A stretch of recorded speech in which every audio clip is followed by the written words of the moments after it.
صل على سيدنا ومولانا محمد وعلى سيدنا علي وسيدتنا فاطمة وسيدتنا زينب وسيدنا حسن وسيدنا حسين وعلى آله وصحبه وبارك وسلم اللهم صل على الحمدللہ رب العالمین والصلاة والسلام علی سید الانبیاء والمرسلین اللہم صلی علی سیدنا و مولانا محمد وعلی آلہ واصحابہ مبارک وسلم وصلی علیہ۔ دنیا کے تمام دیکھنے والوں، تمام چاہنے والوں، تمام پیار کرنے والوں کو، اور جہاں جہاں تک اس وقت میری آواز کو سنا اور مجھے دیکھا جا رہا ہے، جنید اقبال کی جانب سے انتہائی محبت کے ساتھ السلام علیکم۔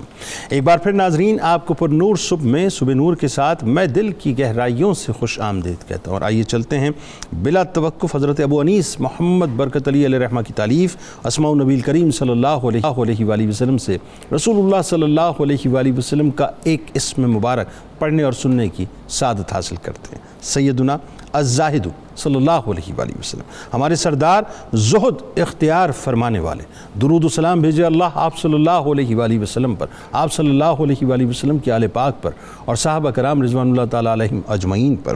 حضرت ابو ہریرہ رضی اللہ تعالیٰ عنہ روایت کرتے ہیں، نبی کریم صلی اللہ علیہ وآلہ وسلم نے ارشاد فرمایا کہ اے ابو ہریرہ رضی اللہ تعالیٰ عنہ، تقوی اختیار کرو، لوگوں میں زاہد ہو جاؤ گے، قناعت اختیار کرو، سب سے زیادہ شکر گزار بن جاؤ گے، جو اپنے لیے پسند کرتے ہو دوسروں کے لیے بھی وہی پسند کرو، مومن ہو جاؤ گے، اپنے ہمسائے سے نیک سلوک کرو، حقیقی مسلمان ہو جاؤ گے، اور کم ہنسا کرو کیونکہ زیادہ ہنسنا دلوں کو مردہ کر دیتا ہے۔ ناظرین کرام، آج ہم مل کر انشاءاللہ دنیا میں اب جہاں جہاں موجود ہیں چلیں گے صاحب ایک ایسی ہستی کی بارگاہ میں ناظرین کہ جن کا احسان عظیم ہے بر صغیر پر۔ تھوڑی دیر بعد ناظرین ان کا میں نام گرامی لوں گا، بس میرے ساتھ رہیے گا کیونکہ آج بہت کچھ آپ کو سننے کو اور سمجھنے کا انشاءاللہ موقع ملے گا۔ بات یہ ناظرین کہ تذکرہ پاک ہے گلشن شیخ عبد القادر جیلانی رضی اللہ تعالیٰ عنہ کے اس خوشبودار پھول کا جو پاکستان کے صوبہ سندھ کے شہر ٹھٹا کے مکلی کے قبرستان میں تشریف فرما عارف کامل عالم اجل حضرت عبداللہ شاہ اصحابی رحمۃ اللہ علیہ کے نور نظر ہیں، جو کتب الاکتاب بھی ہیں، سلطان العارفین بھی ہیں، غوث زماں بھی ہیں، ابو البرکات بھی ہیں، جنہیں بر صغیر میں کہیں سید حسن، کہیں شاہ ابو الحسن اور کہیں سید حسن بادشاہ رحمۃ اللہ علیہ کے نام سے یاد کیا جاتا ہے، جن کو یہ مقام اور مرتبہ حاصل ہے ناظرین کہ خود سرکار مدینہ صلی اللہ علیہ وآلہ وسلم نے آپ رحمۃ اللہ علیہ کو اپنی کفالت میں، اپنی روحانی کفالت میں لے کر مولا کائنات مولا علی کرم اللہ وجہ الکریم کو عطا فرمایا، اور مولا کائنات مولا علی کرم اللہ وجہ الکریم نے حضور غوث الاعظم دستگیر حضرت شیخ عبد القادر جیلانی رضی اللہ تعالی عنہ کو آپ نے عطا فرمایا۔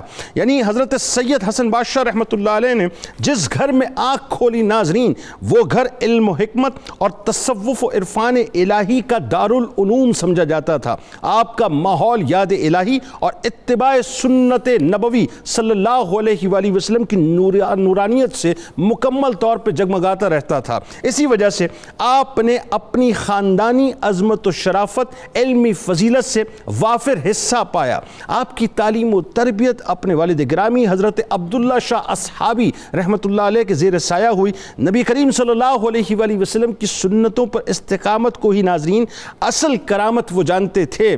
دنیا کو اپنی ٹھوکروں پر رکھا کرتے تھے، ایسی ٹھوکروں پر رکھتے کہ جب کابل کا گورنر امیر خان آپ کا مرید تھا، بادشاہ اورنگزیب عالمگیر سے آپ رحمۃ اللہ علیہ کے لیے ایک خطۂ راضی لکھوا کر لاتا ہے تو آپ رحمۃ اللہ علیہ یہ کہہ کر لوٹا دیتے ہیں کہ اس کی مجھے حاجت نہیں ہے، یہ غریبوں میں تقسیم کر دو۔ یہ مقام، یہ مرتبہ، یہ استغنا آپ کا تھا ناظرین۔ یعنی حکمرانوں سے آپ نے ڈھیلا تک نہ لیا، مگر شریعت اسلامیہ کی پابندی، غریبوں مسکینوں کے حقوق کی حفاظت، خصوصیت کے ساتھ جو غریب اور نادار طلباء ہوتے تھے ان کی اعانت کی آپ نے ترغیب دی۔ بیواؤں اور یتیموں کے وظائف انہی حکام سے، یعنی جو لوگ کرسیوں پر بیٹھے تھے، جن کے پاس طاقت تھی، قوت تھی، جو حکمرانی کیا کرتے تھے، سکے، انہی سے یہ سارے کام آپ نے کروائے۔ ایک خاص مشنری سوچ کے ساتھ اپنے آباء و اجداد کی سنت کے مطابق جب آپ رحمۃ اللہ علیہ کمالات ظاہری و باطنی سے مزین ہو گئے تو تبلیغ اسلام کے لیے ہندوستان کے کونے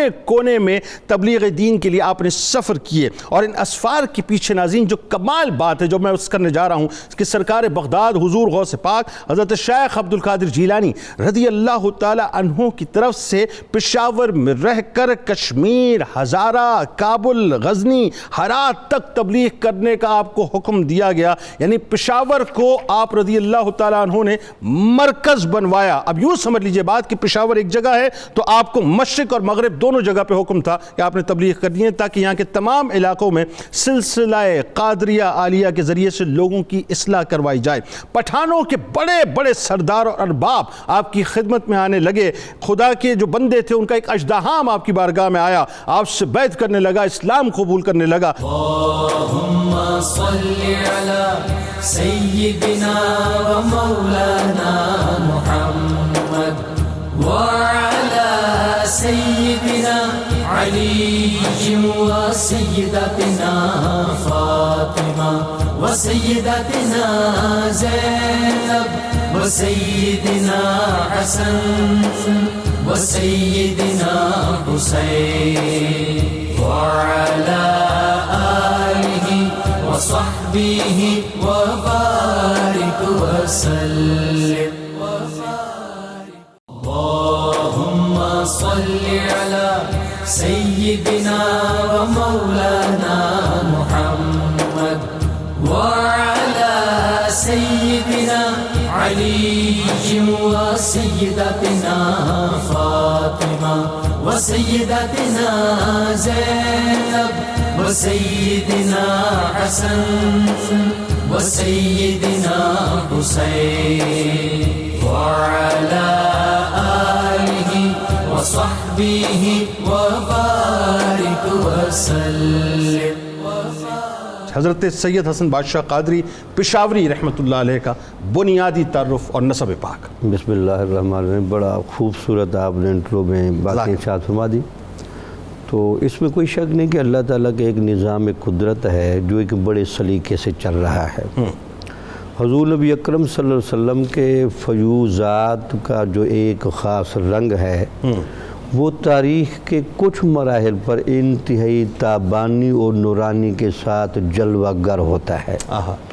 اس کے بڑے جلوے تو ائمہ اہل بیت کے بعد سرکار بغداد سیدنا شیخ عبد القادر جیلانی کے زمانے میں نظر آئے، پھر ان کے توسط سے جو قادری سلسلے کے مشائخ گزرے ہیں اور جن کا آج ہم تذکرہ کرنے لگے ہیں، لگتا یہ ہے کہ محبوب سبحانی کے لقب کا خاص فیض ان پر بھی جلوہ گر ہے۔ سبحان اللہ۔ اب اس کا اندازہ لگائے کہ جب جن کی ڈپٹیاں لگائی جاتی ہیں، جن کو منتخب کر لیا جاتا ہے اور جس خانوادے میں لایا جاتا ہے، پھر آپ جن کے بیٹے ہیں حضرت عبداللہ اصحابی، اب ان کے جو اصحابی کا جو لفظ ہے وہ لگتا یہ ہے کہ اس کے اندر بڑی معنوی وسعت ہوگی، لیکن جو روایت بیان کی جاتی ہے کہ حضرت عبداللہ رحمۃ اللہ علیہ جو سرکار غوث اعظم کے شہزادوں میں سے تھے تو اسی نسل سے تھے، تو ان کا جب آخری وقت آیا تو ان کو اشارہ ہو گیا کہ آپ کو آخری وقت میں کس اہتمام سے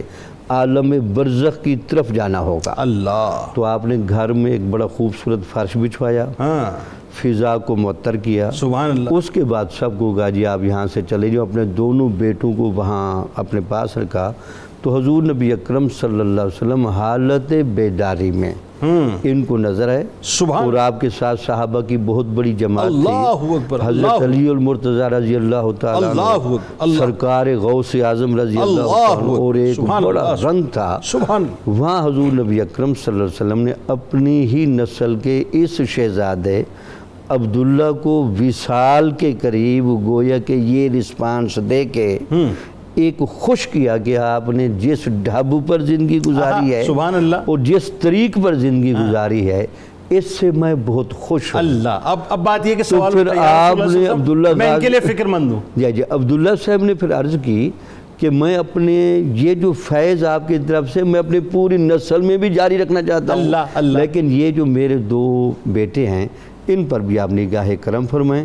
تو ان دونوں کو حضور نبی اکرم صلی اللہ علیہ وسلم نے حضرت علی رضی اللہ تعالیٰ عنہ کی سپرد کیا، سبحان۔ اور حضرت علی رضی اللہ عنہ ان دونوں شہزادوں کو حضور غوث پاک رضی اللہ تعالیٰ عنہ کے سپرد کر دیا۔ سبحان اللہ، یعنی اس کا اس سے مطلب آپ براہ کو- راست سرکار غوث اعظم جو ہیں ان کی نگاہ۔ ان کی نگاہ بھی ہے اور ان کی تربیت بھی ہے۔ سبحان اللہ، سبحان۔ اچھا، لگتا یہ ہے کہ جب بھی بڑی ایک شخصیت بھیجی جاتی ہے محترم جنید صاحب، لگتا یہ ہے کہ وہ اس ایسے بندے کا آنا قدرت الہیہ کے تحت ضروری بھی ہوتا ہے، چونکہ وہی رنگ جما سکتا ہے۔ سبحان۔ چونکہ اس پورے علاقے میں جس میں آپ کہہ رہے ہیں پشاور صوبہ سرحد، جی، پھر یہ سارا افغانستان کا علاقہ، یہ کشمیر کا علاقہ، اس زمانے میں لگتا یہ شاہ ولی اللہ صاحب کے بقول جب ایسی شخصیتیں بھیجی جاتے ہیں کچھ زمانی تقاضے بھی بلا رہے ہوتے ہیں، واہ، کوئی ایسا مرد کلندر ضرور کیا ہے بات ہے، سبحان جو یہ تصرفات بھی دکھا کے جائے سبحان اللہ۔ اور ایک دفعہ دین کا رنگ تازہ کر کے دکھائے۔ اس میں ایک بنیادی بات جو بڑی خاص ہے وہی بات کہ یہ سلسلہ پاک جو ہے اس کے اندر ایک خاص جو وصف ہمیں نظر آتا ہے وہی کہ تربیت جو ہے والد نے کی۔ اچھا، اب چونکہ تربیت، بیعت، خلافت، یہ ساری باتیں جو ہیں، یہ جو کچھ بھی فیضان ملا آپ کو آپ کے والد گرامی سے، اس حوالے سے بتائیے، اور پھر تحصیل علم کا جو آپ کا سلسلہ، اور پھر جس علمی مقام پہ اللہ تبارک و تعالیٰ نے آپ کو فائز کیا، بتائیے۔ جی بہت شکریہ جی، بالکل جس طرف آپ اشارہ کر رہے ہیں کہ یہ ایک جو حضور غوث ثقلین کی اولاد میں سے یہ جو خاندان ہے اس کا یہ ایک امتیاز ہے بلا شبہ کہ اس خاندان کے اندر اللہ رب العزت نے علم ظاہر اور علم باطن کو جمع رکھا، اور والد سے بیٹوں نے اس علم کو اخذ کیا، جذب کیا اور آگے منتقل کیا، اور بڑے بڑے علماء جو ظاہری علم کے بھی حامل تھے اور باطنی علم کے بھی حامل تھے، جیسے شاہ محمد غوث صاحب آپ کی اولاد میں سے ہیں اور آپ کے بیٹے ہیں۔ اچھا، ان کی آخر میں جو سید امیر شاہ گیلانی جن کی صحبت میں مجھے بھی بیٹھنے کا اتفاق ہوا پشاور میں، وہ ایک مرقع تھے علم ظاہر و علم باطن کا، سبحان اللہ۔ اور انہی کی بیٹی ہیں ڈاکٹر ام سلمہ جنہوں نے ایک پورا مقالہ لکھا ان کی پوری حیات پہ، خدمات پہ، پی ایچ ڈی کا۔ سبحان اللہ۔ بلکہ میں یہاں ناظرین کے لیے اس طرف اشارہ کرتا چلوں کہ حضرت شاہ محمد حسن علیہ رحمہ کی خدمات پہ اور آپ کی تعلیمات کو فروغ دینے کے لیے امیر شاہ گیلانی صاحب نے ایک رسالہ تحقیقی جاری کیا تھا الحسن۔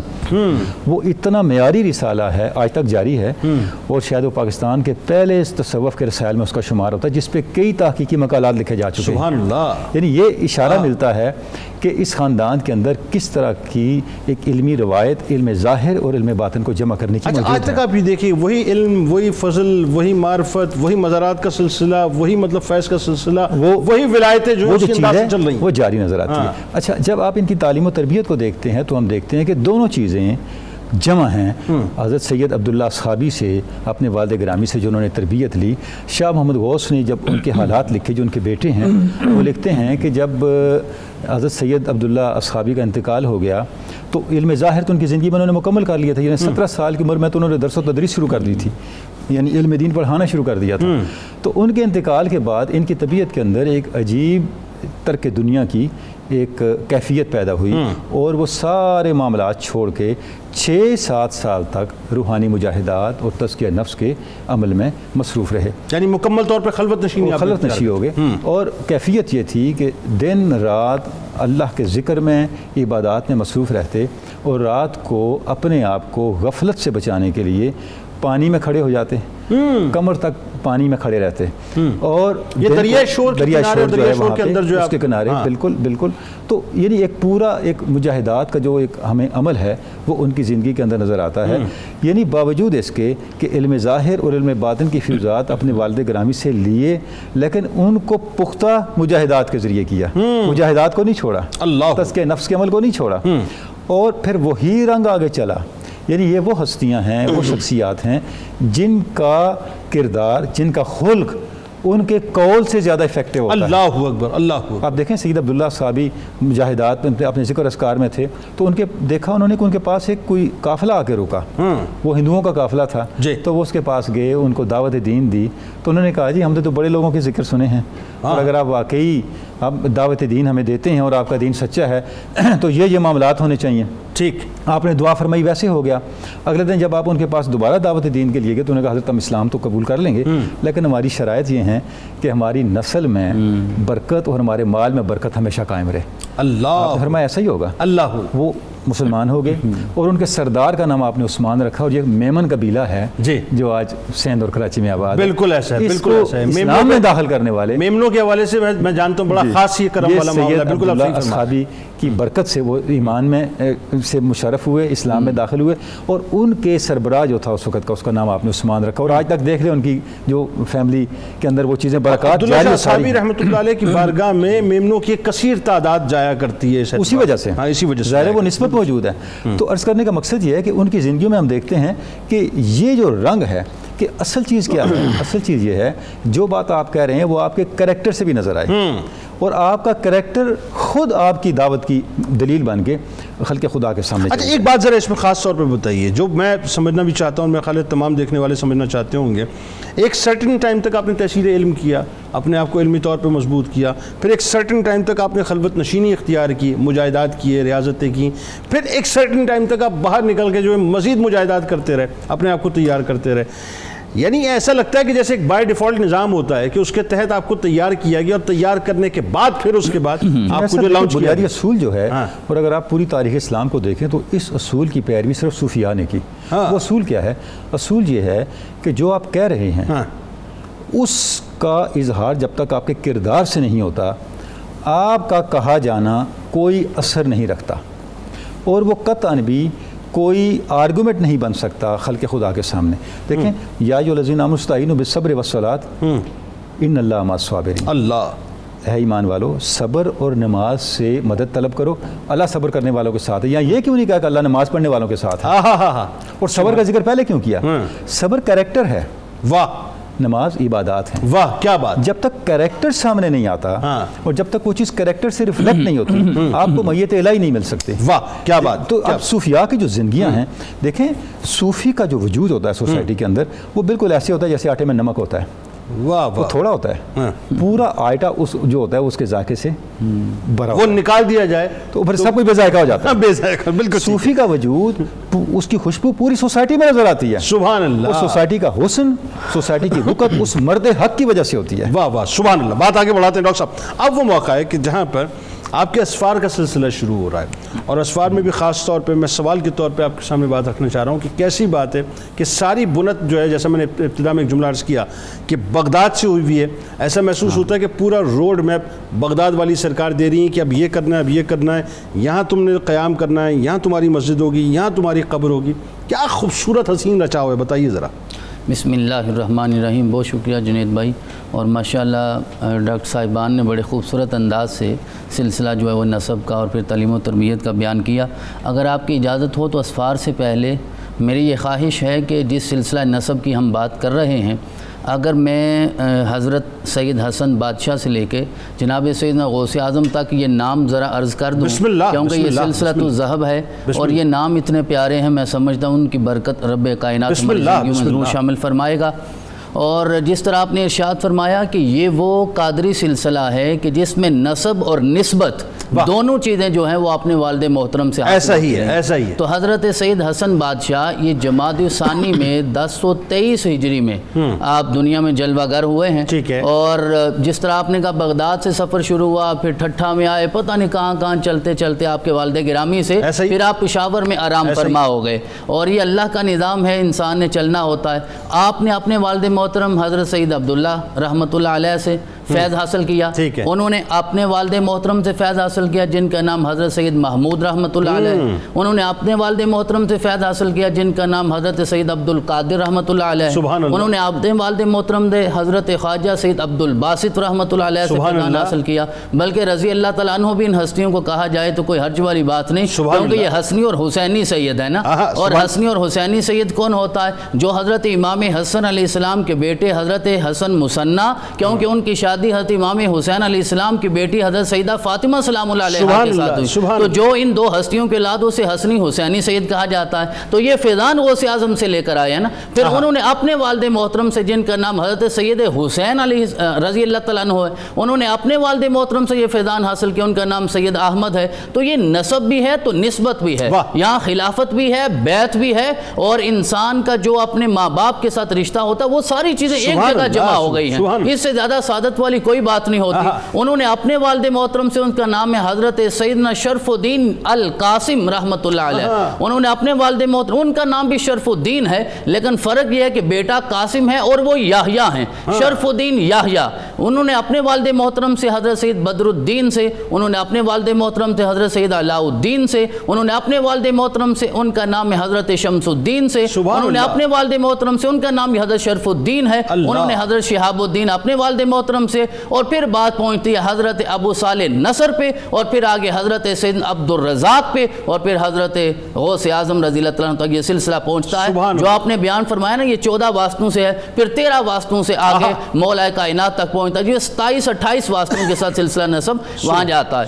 آپ نے جب وہ اسفار کا سلسلہ جو ہے وہ شروع فرمایا، اسفار کا سلسلہ، تو آپ جب وہ ٹھٹھا سے نکلے ہیں یعنی سندھ سے نکلے ہیں تو پہلے آپ ہندوستان تشریف لے گئے، پشاور بعد میں آئے ہیں، اور ہندوستان جب آپ گئے، جو ڈاکٹر صاحب نے بیان فرمایا آپ کا مراقبہ اور خلوت کی ساری کیفیت کو جو بیان فرمایا دریائے شور کے کنارے میں، تو آپ کی روایات میں سیرت کی کتابوں میں آتا ہے کہ جب آپ ہندوستان تشریف لے گئے تو وہاں بھی ایک کنویں میں آپ نے 6 ماہ تک عبادت فرمائی ہے، 6 ماہ تک کنویں میں عبادت فرمائی ہے، اور آپ وہیں اندر ہی رہتے تھے، سارا دن روزہ رکھتے تھے اور ہر وقت عبادت کی کیفیت میں رہتے تھے، اور شام کو صرف ایک گھونٹ پانی کے ساتھ روزہ افطار فرماتے تھے۔ یہ ساری چیزیں بعد کی ہیں جب والد محترم کا وصال ہو گیا، اور والد محترم کی زندگی میں آپ نے بھی 37 سال کی زندگی پائی ہے، یعنی 1060 ہجری میں رخصت ہوئے، یہ 1023 میں پیدا ہوئے، جو ڈاکٹر صاحب نے کہا کہ 17 سال کی عمر میں آپ نے ظاہری علوم حاصل کر لیے تھے، اور آپ 20 سال اپنے والد محترم کی زندگی میں شریعت کے علوم بھی، ظاہری علوم بھی، باطنی بھی، طریقت بھی۔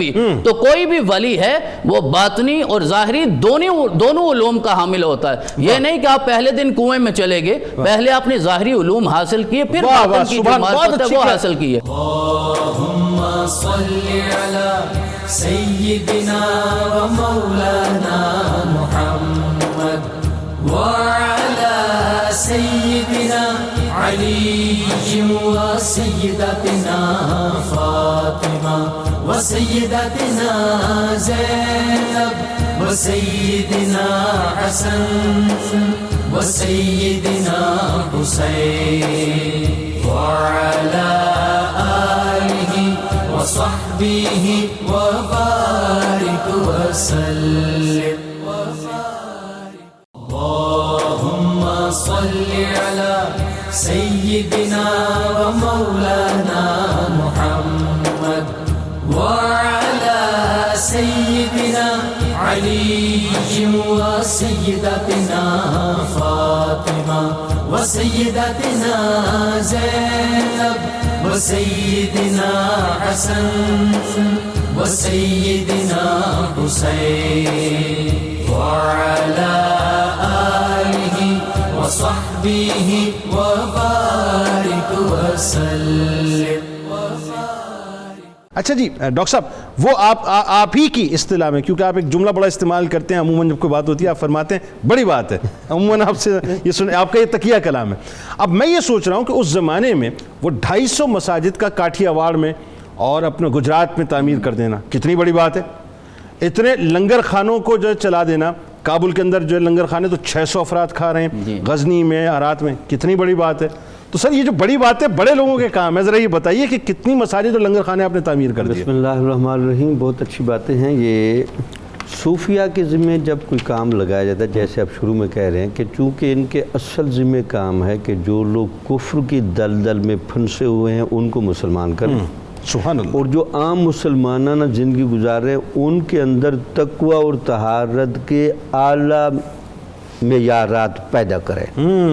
تو صوفی اپنی نگاہ میں اور اپنے دل و روح کی طاقت میں جو ولایت لے کر پھر رہا ہوتا ہے نا، وہ پہلے ایک سازگار ماحول بنانا چاہتا ہے تاکہ لوگ پہلے دیکھتے ہی بھاگ نہ جائے۔ ان کے ہمیشہ پہلا جو اہتمام ہے صوفیاء کے ہاں، جو ایک روایت ہے، یہ جہاں بھی جاتے ہیں سب سے پہلے خدمت خلق ان کے پیش نظر ہوتی ہے، اور سب سے پہلے وہاں لنگر خانہ جاری کرایا جاتا ہے۔ سبحان اللہ۔ اچھا، اور کمال یہ دیکھیں ان کے لنگر خانوں پہ بیک وقت مسلم اور غیر مسلم کٹھے بیٹھ کے کھانا کھاتے ہیں۔ سبحان اللہ۔ اور یہ کیسی ہماری صوفیاء کی روایت رہی ہے۔ اور وہ جو غیر مسلم آخر جیسا بھی ہے وہ ایک انسان تو بیٹھا ہے، لیکن اس کی نگاہوں نے کبھی ایسا چہرہ نہیں دیکھا ہوتا، سبحان اللہ، ایسی نگاہیں نہیں دیکھی ہوتی جو پیر کامل لنگر کھلاتے ہوئے ان کے چہروں پر، ان کے روح پر پھیر رہا ہے۔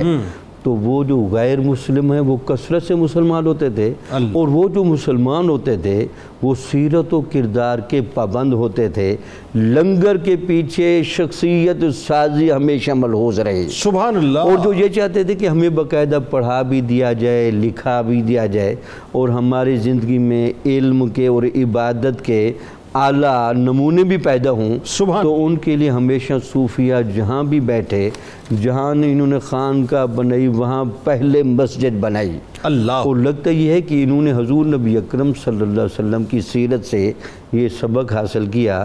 جب آپ مدینہ شریف تشریف لائے تو فوراً آپ نے مسجد کی تعمیر کا حکم دیا۔ سبحان اللہ۔ تو صوفیاء کے اندر بھی وہی رنگ ہے۔ سبحان۔ پھر آپ کی شخصیت کا رنگ دیکھیں کہ آپ نے جہاں بھی گئے سینکڑوں کی تعداد میں باقاعدہ مساجد بنوائیں، اور بعض مساجد کا تو باقاعدہ ریکارڈ بھی موجود ہے، جیسے آپ نے خود فرمایا کاٹھیا بار اور گجرات میں آپ نے 250 مساجد اور مدرسے بنوائے۔ سر یہ یہاں رک کے ایک جملہ میں ذرا آپ سے سمجھنا بھی چاہتا ہوں، یہ میں نے بھی روا روی میں جملہ کہا، آپ بھی فرما رہے ہیں۔ اب یہ 11ویں صدی ہجری کی بات ہے، نہ وہاں پر اس طرح کی ظاہر کنسٹرکشن کی فیسلٹیز ہیں، نہ اس طرح کے ڈونرز موجود ہیں۔ آج ایک مسجد کوئی شخص بنانے جاتا ہے تو کتنی مشکل ہوتی ہے اس کے فنڈز کے لیے۔ یہ کیسے پاسبل ہوا کہ ایک 250 مساجد ایک ہی علاقے میں ایک ہی جورسڈکشن میں بنا دینا؟ کیسے پاسبل؟ یہ جو صوفیاء کے ہاں ایک برکت کا ماحول ہوتا ہے نا، اور ان کے اندر ایک جادو اثر ہوتا ہے۔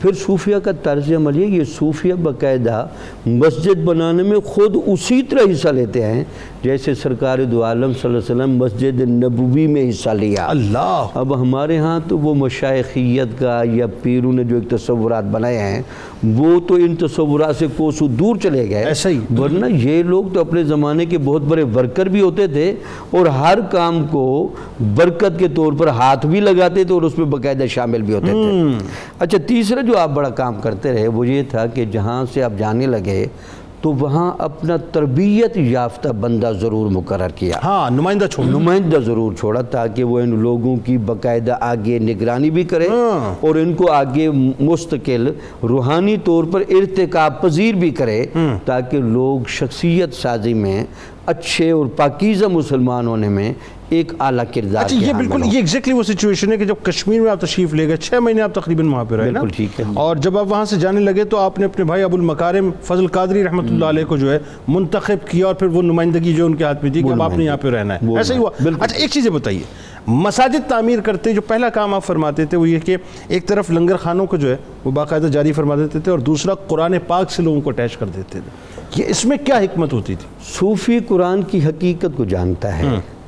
صوفی نے قرآن کے ذریعے ایک بندے کو جہاں علم دینا ہوتا ہے وہاں اس بندے کے قلب و روح کو قرب الہی کی چاشنی سے بھی آگاہ کرنا ہوتا ہے۔ اور صوفیہ کے یہ ایک مجرب نسخہ ہے کہ حضور نبی اکرم صلی اللہ علیہ وسلم کی حدیث مبارک بھی سن لیں۔ حضور نبی اکرم صلی اللہ علیہ وسلم نے فرمایا مسند احمد بن حنبل میں، جس بندے کو اللہ تعالیٰ سے ملنے کا شوق ہو وہ قرآن کو اپنے اوپر لازم کر لے۔ سبحان اللہ، ماشاءاللہ۔ اور جس بندے کو حضور نبی اکرم صلی اللہ علیہ وسلم نے یہ بھی فرمایا جس بندے کو مجھ سے ملنے کا شوق ہو وہ بھی قرآن مجید کو اپنے اوپر لازم کرے۔ سبحان اللہ۔ تو اس کا مطلب کہ جب آپ قرآن کی گہرائی میں اتریں گے تو آپ کو نور الہی اور نور محمدی کی نہریں بہتی ہوئی نظر آئیں گے۔ سبحان اللہ۔ تو صوفی لوگوں کو اس حقیقت کے قریب کرتا ہے، تو اس لیے قرآن کا پڑھانا اور اس کا اہتمام ان کے ہاں بڑی کثرت کے ساتھ ہوتا ہے۔ ٹھیک ڈاکٹر صاحب بات آگے بڑھاتے ہیں تھوڑا سا، اور یہ بتائیے کہ اب آپ کا جو ایک توکل کا معاملہ ہے، آپ کا جو استغنا ہے، اور خاص طور پہ آپ کی جو تعلیمات ہیں، آپ کے اخلاق حسنہ ہیں، ذرا اس حوالے سے لوگوں کو بتائیے۔ جی صوفی کی جو سب سے بڑی طاقت ہوتی ہے نا جی، وہ ظاہر ہے اس کا کریکٹر ہوتا ہے۔ آج کی جدید سائنسز کریکٹر کی اور سائیکالوجی ہمیں یہ بتاتی ہے کہ your behaviour is your power, آپ کا رویہ ہی آپ کی طاقت ہے اور آپ کا رویہ ہی آپ کی کمزوری ہے، آپ بیہیو کیسے کرتے ہیں۔ صوفی جس اخلاقی طاقت سے بیہیو کرتا ہے وہ پھر سارے ماحول کو مسخر کر لیتا ہے۔ ٹھیک، اس کا سبب کیا، سرچشمہ کیا ہوتا ہے، وہ اللہ کے ساتھ تعلق۔ بالکل۔ اچھا، یہ چیزیں ہمیں حضرت سید حسن علیہ رحمہ کی شخصیت میں بدرجہ کمال نظر آتی ہیں، اور اسی سبب سے استغنا اور توکل جو ہے وہ بدرجہ کامل ہمیں آپ کی شخصیت میں نظر آتا ہے۔ کابل کے آپ نے 3 سفر کیے۔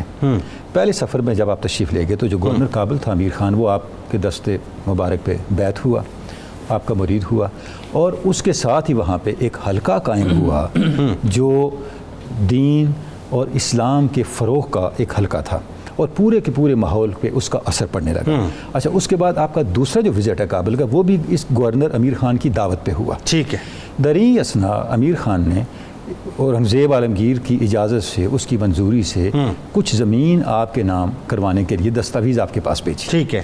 تو آپ نے جو جواب دیا اس کو، جو آپ کے صاحبزادے شاہ محمد غوث صاحب نے ڈاکومنٹ کیا کہ آپ کا بہت شکریہ، جزاک اللہ، آپ نے میرے بارے میں اتنا سوچا، لیکن اس سے بہتر ہے کہ آپ اپنے زیر اقتدار جو غریب لوگ ہیں ان کے مسائل کے حل کے لیے سوچیں۔ اللہ اکبر، مجھے اس کی حاجت نہیں۔ اللہ اکبر۔ تو یہ جو استغنا ہے، یہ استغنا اس وقت پیدا ہوتا ہے جب آپ حقیقی معنوں میں اللہ کے ساتھ ملے ہوئے ہوتے ہیں، جڑے ہوئے ہوتے ہیں۔ یعنی عالم یہ ہے کہ یہ مثال ایسی ہے کہ اس زمانے کے صوفیہ جو ہیں وہ ان باتوں، ان تمام تر مراحت کو، آسائشوں کو لوٹا دیا کرتے تھے، حقیقی اور صوفی آج ہے ہی جب وہ۔ تک لوٹ نہیں لیتے معاملہ برعکس جو ہے، ہاں دیکھیں، بالکل برعکس۔ مسئلہ یہ ہے کہ جو ایک آئیڈیل مسٹک ہے، آئیڈیل صوفی ہے مثالی، وہ تو سوسائٹی کے لیے ایک مثال ہے نا، کریکٹر کا معیار ہے۔ تو جب وہ اس سطح پہ نہیں ہوگا تو مثال کیسے بنے گا انسپائریشن کا؟ وہ تبھی بنے گا نا جب اس کے کردار سے یہ چیزیں جھلک رہی ہوں گی۔ بالکل ایسا۔ پھر اب جو تیسرا وزٹ آپ نے کیا وہ خود کیا، وہ تنہا گئے، اور یہ سارے کا سارا آپ کا ایک، آپ یہ کہہ سکتے ہیں، روحانی سفر تھا، جس میں آپ نے اس علاقے کے جو سالکین تھے، جو تربیت کے آپ کے زیر تربیت لوگ تھے، ان کی تربیت کے لیے آپ نے وہاں قیام فرمایا اور ان کو آگے بڑھا کے پھر آپ تشریف لائے۔ اچھا، اب دیکھتے ہیں کہ جو تبلیغ دین کا معاملہ ہے، جب آپ پشاور تشریف لے گئے تو وہاں پہ آپ نے ابتدائی باتیں تو ہو گئیں، ان لوگوں کے ساتھ ایک تعلق قائم کیا۔ آپ کی جو پہلی شادی وہ پشاور میں ہی ہوئی۔ ٹھیک ہے۔ وہاں جہاں آپ کا قیام ہے اس کے ساتھ یہ بستی ہے جس کا نام ہے کوٹلہ محسن خان۔ وہاں کے جو بڑے لوگ ہیں ان کو ارباب کہتے ہیں۔ ارباب وہاں کی بڑی، اب بھی جتنے بڑے لوگ ہوتے ہیں MNs MPs ارباب فیملی سے ہوتے ہیں۔ تاریخ پاکستان میں ان کا بڑا کردار رہا، یعنی وہ تسلسل آج تک چل رہا ہے۔ ان کے خاندان سے آپ نے شادی کی، انہوں نے خود رشتہ پیش کیا، ٹھیک ہے، اور اس شادی سے آپ کے ایک بیٹے ہوئے سید زین العابدین، جن کو آپ نے ہزارہ ڈویژن بھیجا، اور ان کا وصال بھی وہاں ہوا، اور ان کا مزار ہری پور میں ہے۔ یعنی انہوں نے وہاں پہ کام کیا جا کے، بالکل ٹھیک، وہاں ہری پور کے اندر ان کا مزار ہے۔ صحیح۔ پھر آپ نے جو دوسری شادی کی وہ کنڑ کا علاقہ ہے، وہاں کے سادات خاندان سے کی۔ ٹھیک ہے۔ یہ جو تھیں یہ پیر بابا کی پوتی ہیں۔ ٹھیک ہے۔ انہی میں سے پھر شاہ محمد غوث پیدا ہوئے۔ ٹھیک۔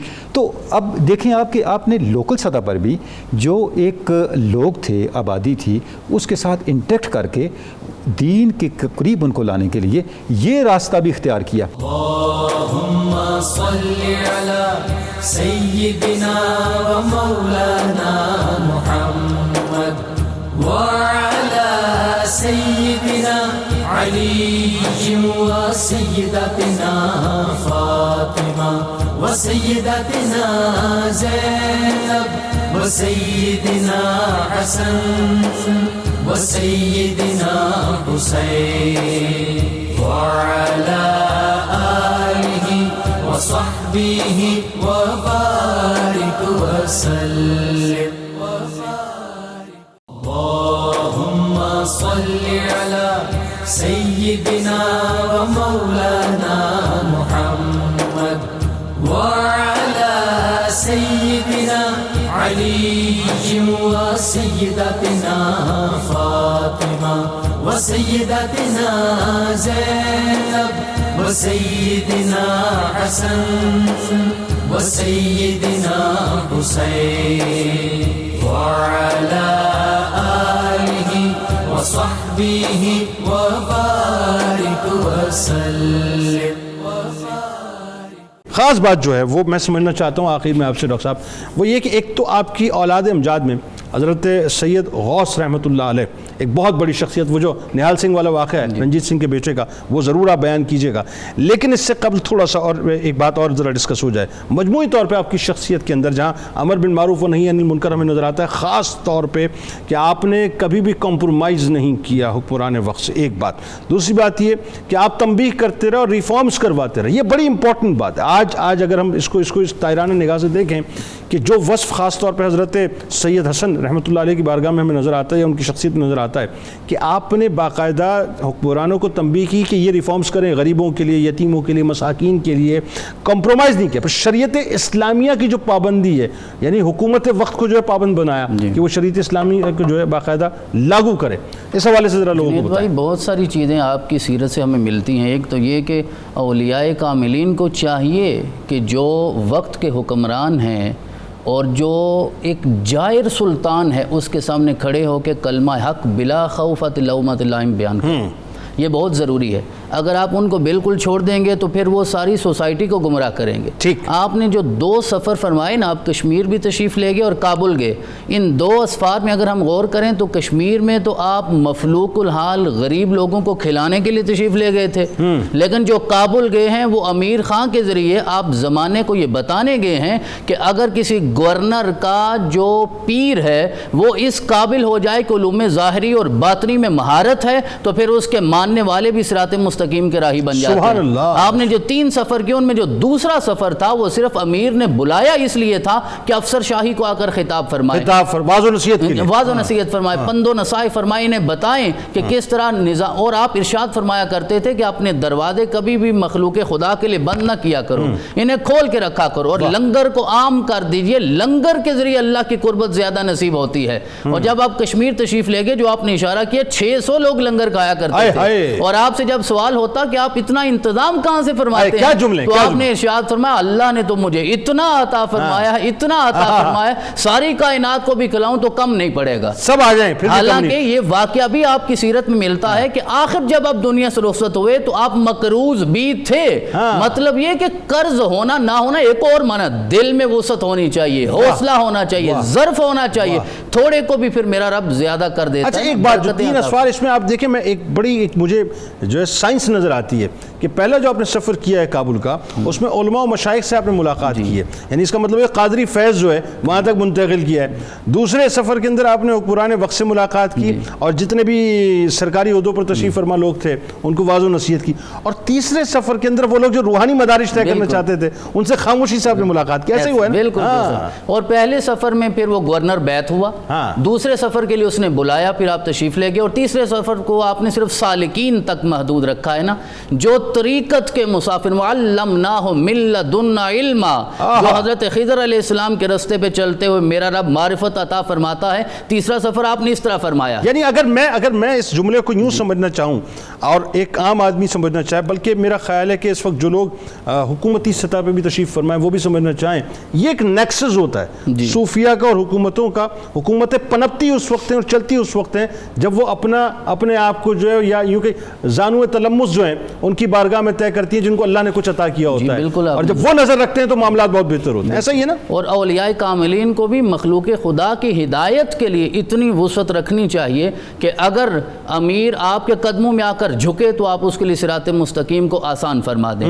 آپ کی زندگی سے ایک اور جو توازن ملتا ہے جس کی طرف ڈاکٹر صاحب نے اشارہ فرمایا اور آپ نے بھی سوال کیا کہ آپ نے شادی کی اور آپ کو اللہ رب اور 2 شادیاں فرمائی، شادیاں بھی 2 فرمائی اور آپ کے مشہور چلے اور مراقبے بھی 2 ہیں، اچھا، یعنی مراقبات اور شادیاں دونوں یہ توازن کا نام ہے، رہبانیت دین میں نہیں ہے کہ صرف مراقبے میں چلے جائیں، صرف کنویں میں زندگی گزار لیں، صرف کسی دریا میں جا کے بیٹھ جائیں، ساری زندگی صرف روزہ رکھیں اور ہر وقت انسان عبادت کی ظاہری کیفیت میں رہے۔ نہیں، کہا کہ شادی کرنا اور سارے جو حقوق ہیں وہ ادا کرنا، اس سے بڑی اور کوئی عبادت نہیں، یعنی آپ نے یہ بھی کیا اور وہ بھی کیا، اور یہ خالص سنت مصطفیٰ ہے نا۔ وہ صحابی آئے تو انہوں نے کہا کہ ہم تو اب نکاح نہیں کریں گے، تو آپ نے فرمایا میں بھی تو کرتا ہوں، نکاح بھی کرتا ہوں، آرام بھی کرتا ہوں، عبادت بھی کرتا ہوں. تو آپ مراقبے میں دو چیزوں کو پیش نظر رکھا کرتے تھے. آپ کہتے تھے فَأَيْنَمَا تُوَلُّوا فَثَمَّ وَجْهُ اللَّهِ، کہ مراقبے میں جب جاؤ تو اس کیفیت میں جاؤ کہ جس طرف بھی نگاہ ہوگی اللہ کی رحمتیں تمہارا استقبال کر رہی ہوں گی. اور یہ یقین ہوتا تھا کہ وَنَحْنُ أَقْرَبُ إِلَيْهِ مِنْ حَبْلِ الْوَرِيدِ، کہ وہ تو ہماری شاہ رگ سے بھی زیادہ قریب ہے. یعنی جب آپ خلوت میں چلے جائیں، اب انسان یہ سوچے ایک کنویں میں 6 ماہ تک انسان عبادت کیسے کر لیتا ہے؟ بھئی اس یقین کے ساتھ کر لیتا ہے وہ تو ہے نا جو میری شاہ رگ سے بھی زیادہ میرے قریب ہے اور میری ہر صورت میں حفاظت فرمانے والا ہے. لہذا مراقبات یعنی خلوت یہ بھی انسان کی روحانی زندگی کا اہم حصہ. اور پھر آپ نے 2 نکاح فرمائے جو ڈاکٹر صاحب نے بیان فرما دیا. پہلے نکاح میں جو بیٹے ہوئے حضرت سید زین العابدین وہ بھی محدث اعظم ہیں، وہ بھی فقیہ اعظم ہیں، وہ بھی عالم اجل ہیں جو ہری پور میں آج بھی آرام فرما ہے. پھر اگلے بیٹے جو ہیں حضرت شاہ محمد غوث ہیں، اور وہ مشہور واقعہ ہے کہ آپ کا کیونکہ مزار یہاں لاہور میں ہے تو رنجیت سنگھ کے بعد جو اس کا نونہال سنگھ آیا تھا اس نے کہا کہ ہم اس کو مسمار کر دیں.